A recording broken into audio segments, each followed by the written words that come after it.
ये प्रोड्यूसर साहब ने हेडलाइन के थ्रू नीरव को हिंट देने की कोशिश करी कि हम क्या क्या बातचीत करने वाले हैं।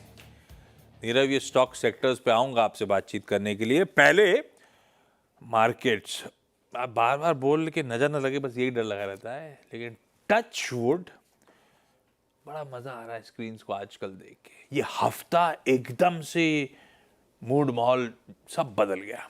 ये चौथा दिन तेजी का, और रफ्तार ऐसा लगता है और तूल पकड़ने लगी है। ये देखिए निफ्टी स्क्रीन्स पे, आज है थर्सडे, निफ्टी 50 के वीकली कॉन्ट्रैक्ट्स की एक्सपायरी का दिन। थोड़ा सा इसमें जूम करूं ना, मैं कर नहीं पाऊंगा, लेकिन शुरुआत गैप के साथ हुई थी, जो गिफ्ट निफ्टी बता रहा था, जो एशियाई बाजार बता रहे थे, क्योंकि यूएस का हैंडओवर इक्विटीज के लिहाज से अच्छा था।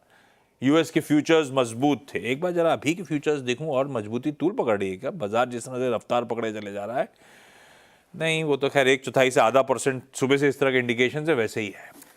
1/4 से आधा परसेंट यूएस के फ्यूचर्स फिर मजबूत है आज के लिए। तो गैप के साथ शुरुआत हुई। शुरुआत में वो मोमेंटम स्टीम थोड़ी सी ठंडी पड़ी, लगा हो गया 3 दिन की तेजी, आज चौथे दिन मुनाफा वसूली आ रही है गैप के बाद। पर ऐसा भी नहीं लाल में गए, 60-70 पॉइंट का गेन रह गया था, फिर तेजी तूल पकड़ गई, और वहां से तो फिर पलट के देखा ही नहीं अपन ने। और इस समय 1% से ज्यादा की मजबूती के साथ, 250 पॉइंट की मजबूती के साथ निफ्टी 23,150 के कंफर्टेबली ऊपर। तो आज 2 अड़चन वाले जोन निकाल दिया आसानी से अपन ने, जहां पे सबसे तगड़े कॉल राइटर्स बैठे हुए थे। 23,000 पे सबसे तगड़े कॉल राइटर्स थे कल की क्लोज पे, और वो साइकोलॉजिकली इंपॉर्टेंट लेवल भी था, वो निकाला। 23,100 से पहले थोड़ा रुके, और उसके बाद 23,100 भी गया। वो दूसरा सबसे इंपॉर्टेंट कॉल राइटर्स का जोन था। तो दमखम तो है, थ्रस्ट है, गस्टों के साथ भारतीय बाजार मूव करते हुए। और ये जो फ्रेश थ्रस्ट मिल रहा है, मुझे लगता है एक बार निफ्टी बैंक रखिएगा। अपन साजबो सेंसेक्स में जब मुलाकात करी थी, तब निफ्टी बैंक 1/4% ऊपर था, 1/4 से 1/3। ये देखिए निफ्टी बैंक वो पॉकेट है जो अब निफ्टी का वो लास्ट, अब जो पिछले 1 घंटे का थ्रस्ट है वो जनरेट कर रही है। निफ्टी बैंक अब तक ऐसा कहना चाहिए अंडर परफॉर्मिंग पॉकेट थी। 5 दिन की तेजी थी, छठे दिन निफ्टी के वीजा भी अंडर परफॉर्म कर रहा था। मदद आईटी और ऑटो कर रहे थे, दूसरे और तीसरे पायदान पे सबसे इंपॉर्टेंट पॉकेट्स। वो आईटी ऑटो तो अभी भी दमखम दिखा रहे हैं, निफ्टी बैंक लेकिन अब निकल पड़ा है वापस। इस रैली का असली स्पॉन्सर तो निफ्टी बैंक और फाइनेंशियल्स ही रहे पिछले 4-5 दिनों से, धीरे धीरे करके जो समीकरण बदल के दिए जिस पॉकेट ने। 300 पॉइंट निफ्टी बैंक, और ये भी 5,000 के स्तरों के ऊपर ट्रेड करता, वो पहुंच गए 23,000 के कंफर्टेबली ऊपर। ये दूसरा बेंचमार्क इनका भी 50,000 के ऊपर निफ्टी बैंक ट्रेड कर रहा है। और ब्रेथ भी बुरी नहीं है, बुरी नहीं है मतलब 4:1 परसों थी, कल 5:1 थी, आज भी एडवांसेस के फेवर में ही है। हाँ, ये बात अलग है कि हैवी वेट ज्यादा दमखम दिखा रहे हैं, लेकिन फिर भी 2:1, यानी जितने शेयर ट्रेड हो रहे हैं 2/3 आज भी इन ग्रीन है। तो कोई कंप्लेंट नहीं है अब तक, पर एक्सपायरी सामने खड़ी है। ऐसे में नीरव और निर्मल मंग की टीम निफ्टी पे क्या रणनीति बना रही है, कहां एक्सपेक्ट कर रहे हैं एक्सपायरी। और अदरवाइज ये जो 4 दिन के मूव्स निफ्टी ने पकड़ लिए हैं, किस हद तक टेक्सचर बदला है, अगर इंपॉर्टेंट जोन्स निकल रहे हैं तो अगली अड़चन कहां खड़ी है, अप्रोच क्या होगा। नीरव, क्या है निफ्टी पे आप लोग का हाउस कॉल अब? तो yes, good afternoon Ashish ji.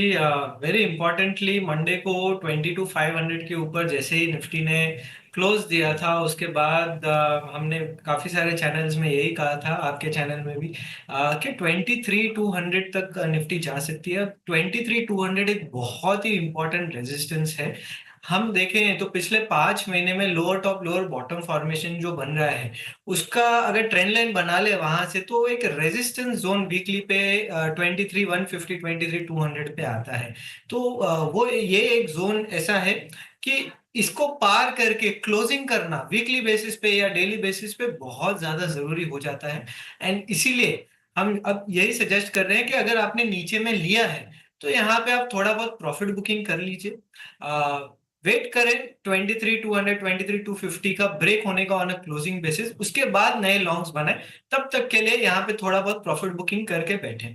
Bank Nifty में 50,000 का लेवल बहुत ही इंपॉर्टेंट है। हमने देखा कि आज के लिए जस्ट अभी 50,000 का लेवल ब्रेक हुआ है। क्लोजिंग अगर 50,000 के ऊपर मिल जाती है तो और सस्टेनेबल रैली मिल सकती है। जो ओपन इंटरेस्ट बहुत हाई है निफ्टी और बैंक निफ्टी का, वो कटते हुए दिखेगा दोनों ही ब्रेकआउट्स पे। और उसके बाद there can be a much better and much bigger rally. तब तक के लिए फ्रॉम अ ट्रेडिंग पर्सपेक्टिव आपको थोड़ा बहुत प्रॉफिट बांधना चाहिए, साइड में बैठना चाहिए, देखना चाहिए कि एक बार क्लोजिंग मिल जाती है दोनों ब्रेकआउट लेवल्स के ऊपर, उसके बाद नए लॉन्ग्स बनाएं।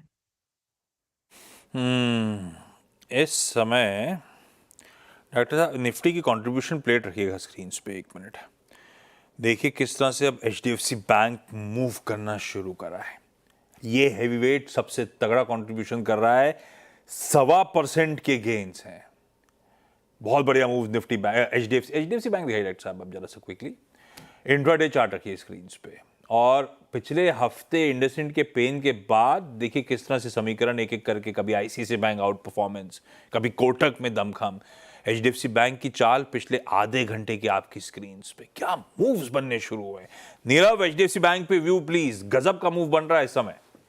यस डेफिनेटली बहुत बढ़िया मूव है। और जैसे ही कोटक में ब्रेकआउट आया, हमने देखा कि ये स्टॉक में भी बहुत बढ़िया हलचल हुई है अपर एंड पे। इंपॉर्टेंटली वीकली बेसिस पे एक ब्रेकआउट मिला है 1740 के ऊपर। काफी समय से यही लेवल से वापस घूमता था। अब यहाँ से डेफिनेटली ऐसा लगता है कि 1850 1870 ये लेवल्स एचडीएफसी बैंक में आ सकते हैं। तो करंट लेवल से आप बाइंग कर सकते हैं। 1740 का आप स्टॉप लॉस लगाइए। पहला टारगेट आपका 1840 का रहेगा। 1240, अरे वाह। और 1760 पे बैठा है एचडीएफसी बैंक, इस तरह से चल गया तो समझ लीजिए बढ़िया दमखम। खैर निफ्टी पे लेकिन इस समय का व्यू, ये जोन है प्रॉफिट टेकिंग के। मुनाफा बांधें, थोड़ा सा साइडलाइंस पे बैठें। हमें वॉच करना है कि 23,150 23,200 के जोन निकल रहे हैं कि नहीं निकल रहे हैं। उसके ऊपर वैसे नीरव ने फिर बाद में कहा 23,200 से 250 की ट्रेजेक्ट्री, इस ट्रेजेक्ट्री के ऊपर का क्लोज डेली या वीकली मिल रहा है तो फिर एंटर करेंगे अपन, फिर तेजी को भुनाएंगे। इस समय मुनाफा बांधकर इन क्रूशियल जंक्शन से पहले साइड में बैठे, देखें यहां से फिर अब किस तरह का एक्शन पिकअप होता है। एचडीएफसी बैंक जरूर 1840 तक के टारगेट्स।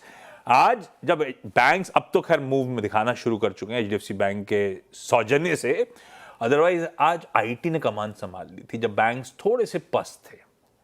आईटी इंडेक्स आपकी स्क्रीन पर आएगा, और साथ में अगर निफ्टी कंट्रीब्यूशन प्लेट फिर से रखेंगे तो नीचे टीसीएस इन्फोसिस दिखेंगे टॉप कंट्रीब्यूटर्स की लिस्ट में, दोनों 2-2% ऊपर है।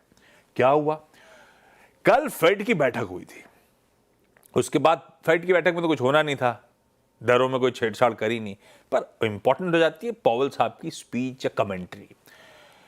आईटी में बीच में पेन और कंसर्न्स क्यों माउंट हुए थे, क्योंकि एक बज़वर्ड क्रिएट हुआ था, रिसेशन रिसेशन रिसेशन, है ना, यूएस मंदी में जा रहा है। क्या कहा पॉवेल साहब ने, उन्होंने खुद ही बढ़िया तरीके से रिसेशन को एड्रेस करा था। पहले वो सुनाता हूं। नीरव, आप दिग्गज आईटी में कहीं दाव लगाना चाहोगे, या मूड दिख कैसा रहा है, फिजल आउट हो जाएगा मामला, आप स्टडी करके रखो, आ रहा हूं आपके पास, जाइए पॉवेल साहब को दिखाइए। अंग्रेजी में बोलेंगे फिर भी सुन लेते हैं अपन।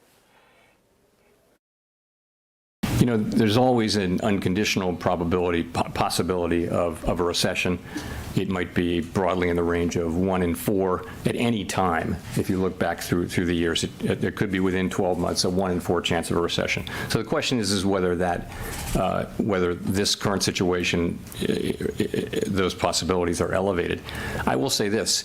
We don't make such a forecast. If you look at outside forecasts, forecasters have generally raised, a number of them have raised their possibility of a recession somewhat, but still at relatively moderate levels, you know, still in the region of the traditional, because they were extremely low. If you go back 2 months, people were saying that the likelihood of a recession was extremely low. So has moved up, but it's not high. इसका अनुवाद करके दे देंगे आपको। On a serious note, recession की हमेशा probability रहती है, 1 on 4 हमेशा चांस रहेंगे कि रिसेशन में इकॉनमी जा सकती है। फेड कह रहा है हम फोरकास्ट नहीं करते कि रिसेशन में इकॉनमी जाती ही नहीं जाती, पर हां कुछ फोरकास्टर्स कह रहे हैं ऐसा।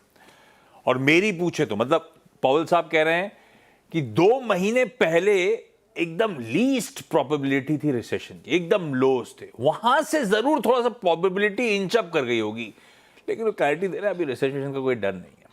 कल इसीलिए नैस्डैक इस क्लैरिफिकेशन के बाद बढ़िया मूव कर रहा था। मैं कहता नैस्डैक 1.5% उछला था, और आज सुबह के फ्यूचर्स भी इस समय जो कामकाज कर रहे हैं, नैस्डैक फिर से आधा % और मजबूत दिखा रहा है अपने आप को। ये रिसेशन में जाने का ऑलरेडी हम डाइजेस्ट कर रहे थे इस तरह से। बीच में इन्फोसिस, विप्रो स्टॉक याद होगा 4% 4.5% उस दिन गिर गए थे, रिसेशन का डर था। तो अभी ऐसा कोई खतरा है ही नहीं, इसीलिए वो रिलीफ टाइप आपको आईटी आज थोड़ा बहुत अच्छा कामकाज करता हुआ नजर आ रहा है।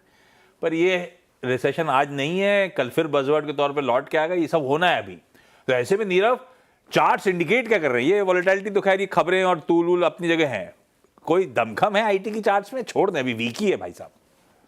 देखिए आशीष जी, आईटी में थोड़े स्टॉक्स ऐसे हैं जिनमें ब्रेकडाउन आए हैं लॉन्गर टर्म, मतलब 3-6 मंथ के पर्सपेक्टिव से ब्रेकडाउन आए हैं। मगर थोड़े स्टॉक ऐसे हैं जिन्होंने अभी भी लॉन्ग टर्म चार्ट पॉजिटिव रखे हैं और अच्छा बाउंस खाया है। सो आई वुड सजेस्ट कि वो स्टॉक्स जो अभी भी ब्रेकडाउन नहीं हुए हैं वो आपको खरीदने चाहिए। तो मेरी पसंद अगर आप माने तो इन्फोसिस मुझे काफी पसंद है।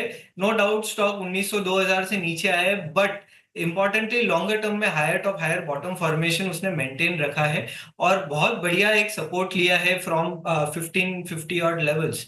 इंपॉर्टेंटली जो इंडिकेटर्स हैं वो भी अभी पॉजिटिव हैं, तो यहाँ से मुझे लगता है कि इसमें जो बाउंस है वो शायद सस्टेन हो जाएगा और यहाँ से 1720 1750 के जो लेवल्स है वो आ सकते हैं। तो यहाँ से आपको आईटी में इन्फोसिस लार्ज कैप में खरीदना चाहिए। आपका स्टॉप लॉस रहेगा 1580 का। ये हो गया इन्फोसिस, सबसे प्रेफर्ड पिक बनता है। देखते हैं, लेकिन थोड़ा सा नॉइज रहेगी यूएस में, क्योंकि अभी बहुत समीकरण बदल रहे हैं। ट्रम्प साहब ने तो बोल दिया 2 तारीख को देखते हैं, पता नहीं किस तरह की रेसिप्रोकल टैरिफ्स लगा रहे होंगे, ये सब मूड बिगाड़ रहा होगा। तो ये वॉलेटिलिटी आईटी में कंटिन्यू करेगी। नीरव कह रहे हैं 1580 के स्टॉप के साथ इन्फी को फिलहाल के लिए आप लॉन्ग कर सकते हैं। अब एक और इंटरेस्टिंग पॉकेट, हेडलाइन प्रोड्यूसर साहब ने मेंशन करा था, ये दूसरी बार एक्सीडेंट देख रहे हैं आप इस तरह का, वो है वायर्स एंड केबल्स। कहना चाहिए शॉर्ट सर्किट हो गया है फिर से, और देश के 2 प्रोमिनेंट ग्रुप्स इस स्पेस में उतर रहे हैं। अभी कुछ ही दिन पहले, अभी तो सिर्फ खबरें मतलब आना है, आए नहीं है, बिरला ग्रुप ने अनाउंस करा था कि हम वायर्स एंड केबल सेगमेंट में उतर रहे हैं, फला केपेक्स करेंगे। उस दिन आपको याद होगा 43 या 44,000 करोड़ रुपीस का मार्केट कैपिटलाइजेशन वाइप आउट हुआ था। इन्हीं 5 स्टॉक्स का मैंने कैलकुलेशन दिखाया था आपको अगले दिन सुबह। 1800 करोड़ रुपए के इन्वेस्टमेंट पे उस तरह के मार्केट कैप लॉसेस हुए थे। अब अदानी ग्रुप कह रहा है हम अदानी एंटरप्राइजेज एक जेवी करके स्पेस में उतरने की तैयारी कर रहे हैं। फिर धुलाई शुरू इन पॉकेट की ना। अदानी एंटरप्राइजेज का स्टॉक क्यों दिखाया है? स्टैक में बाकी स्टॉक्स नहीं है, दिखाइए पॉलीकैप, केईआई, आरआर काबिल, हैवेल्स, और इसमें वो फिनोलेक्स इंडस्ट्री, फिनोलेक्स केबल्स होगा उसमें। सब के सब फिर धुलना शुरू। ये है कंसर्न्स जो माउंट होते चले जा रहे हैं कि इतने बड़े प्लेयर्स आएंगे, कम आएंगे तो क्या सिग्निफिकेंट मार्केट शेयर गार्नर करने के मन से आएंगे, डीप पॉकेटेड होंगे तो इंडस्ट्री डिसरप्ट होगी, और ये स्टॉक्स अभी भी वैल्यूएशंस हैवी हैं। तो ये कहानी फिर से प्ले आउट होती हुई, और कंसर्न्स तो वाकई हैं। नीरव, अब केईआई तो खैर सर्किट चल रहा है तो बहुत पिटाई हो गई। पॉलीकैप का चार्ट देख के बताएंगे क्या मूड बन रहा है? तो देखिए, लॉन्गर टर्म अगर चार्ट देखें तो top kind of a formation दिख रहा है, एक double top kind of a formation 7000 के लेवल्स के पास में, और उसका एक कंफर्मेशन भी आ चुका है बिलो द 6200 ऑड लेवल जो उसका प्रीवियस बॉटम था। अब यहाँ से ये जो चार्ट है वो वीक है एकदम ही। रेजिस्टेंस पे जो नियर टर्म रेजिस्टेंस है 5300 का, वहां से स्टॉक घुमा है। यहाँ से और सेलिंग आ सकती है स्टॉक में और वीक हो सकता है। देयर इज अ पॉसिबिलिटी कि यहाँ से 4400 से 4300 के जो लेवल्स हैं वो आ सकते हैं स्टॉक में। सो आई वुड सजेस्ट कि just like Polycab, Havells and KEI, और ये पूरा ही सेक्टर थोड़ा बहुत और सेलिंग में जाएगा। लॉन्गर टर्म में एक टॉप फॉर्मेशन है which is not very good. एक और स्पेस, सिटी गैस स्टॉक्स। वो गैस स्टॉक्स आज सॉलिड हैं दरअसल, बढ़िया मूव। सुबह सुबह अपन ने बाजार खुलने से पहले आवाज पे ब्रोकरेज रिपोर्ट भी हाईलाइट करी थी। मेरे ख्याल से एक्सिस की वो ब्रोकरेज रिपोर्ट जो बुलिश होती हुई नजर आई थी एमजीएल, महानगर गैस पे, और इंद्रप्रस्थ गैस पे। वो स्टैक दिखाइए प्लीज स्क्रीन पे क्विकली। स्टैक नहीं बना के लाए क्या? 3-3.5% दोनों स्टॉक्स उछाल के साथ कामकाज कर रहे हैं। हालांकि वो इस पे गुजरात गैस पे इतने बुलिश नहीं थे, हालांकि वो भी क्योंकि सब चल रहे हैं तो वो भी अच्छा आउट परफॉर्म कर रहा है। आईजीएल या एमजीएल, नीरव किसी का चार्ट स्टडी करा? आज तो दोनों ही बड़ी हरकत दिखा रहे हैं। देखिए दोनों के चार्ट इनफैक्ट अगर आप देखें तो सेक्टर से में दोनों के चार्ट टोटल अलग है। MGL I would also suggest कि आप बाय करें। क्यों? क्योंकि 2017 के बाद में इसमें 1250 का एक ब्रेकआउट आया था। उसके बाद स्टॉक लगातार ऊपर गया था 1700 तक, वहां से नीचे आया है। तो 5 साल का जो ब्रेकआउट आया है वो रीटेस्ट करने वापस आया, स्टॉक रीटेस्ट भी कर लिया और वहां से अब स्टॉक ऊपर जा रहा है। बहुत ही क्लासिकल फॉर्मेशन है and that is my believe कि यहाँ से अच्छा चल सकता है अपसाइड में एमजीएल। तो यहाँ से आप एमजीएल खरीदिए, स्टॉप लॉस रहेगा 1280 का अभी from a medium term perspective, और मेरे हिसाब से 1550 तक के इसमें टारगेट नजर आ सकते हैं। आईजीएल की अगर बात करें तो आईजीएल में नो डाउट एक शॉर्ट टर्म बाउंस आ सकता है, मगर इसका जो पैटर्न है वो कंटिन्यूएशन पैटर्न है, कंसोलिडेशन पैटर्न है, जिसके कारण से शायद इतना बड़ा अप मूव इसमें ना आ सके। यहाँ से अराउंड 220 का जो लेवल है वहां पे आके अटक सकता है, but MGL can probably go from higher to top भी तोड़ सकता है। So it is a much stronger chart at this point. नहीं, ठीक बात है। एमजीएल ज़्यादा बेहतर है सिटी गैस डिस्ट्रीब्यूशन। ये दिल्ली वाले बाहर से मंगा के खाते हैं, वो तो हम मुंबई वाले हैं जो घर का खाना पका पका के खाते हैं। है कि दिल्ली वाले बैठे हैं क्या? शो के लिए पहुंच गए क्या अपने? वो अभी पहुंचे नहीं है, कमाई का अड्डा के लिए बैठ रहे होंगे दिल्ली वाले अभी। चलिए Nirav, thank you so much जुड़ने के लिए। मेरे पास समय नहीं बचा, लेकिन यतिन को मैंने इनवाइट कर रखा था। भारत फोर्ज आज वायदा का टॉप गेनर है। यतिन, क्विकली बता दीजिए क्या रीज़न है? जी, तो येस्टरडे जो कैबिनेट कमेटी ऑफ सिक्योरिटी की मीटिंग हुई, यहाँ 7,000 करोड़ रुपए का एटैक्स गन का मंजूरी आता हुआ नजर पड़ा है। इनफैक्ट अगर हम अप्रूवल की बात करें तो ये जो 7,000 करोड़ का ऑर्डर है, ये आर्टिलरी टॉर्ड गन्स का ऑर्डर है जो भारत फौज और टाटा सिस्टम्स ने बिड किया था, जहां L1 कैटेगरी का जो ऑर्डर है लगभग 60% यानी 4200 करोड़ का, वो भारत फौज को हाथ लगा है, जिसके बाद शेयर में लगभग 5% का आपने उछाल देखा है। वाह, ये देखिए खबर, कैबिनेट कमेटी ऑन सिक्योरिटी ने गन्स के ऑर्डर की मंजूरी दी है। भारत फौज के पास मेजर चंक जाने वाला है, इसीलिए वो वायदा का टॉप गेनर। क्विकली छोटा सा break. Yatin thank you. Break के उस पर एक क्विक मार्केट चेक।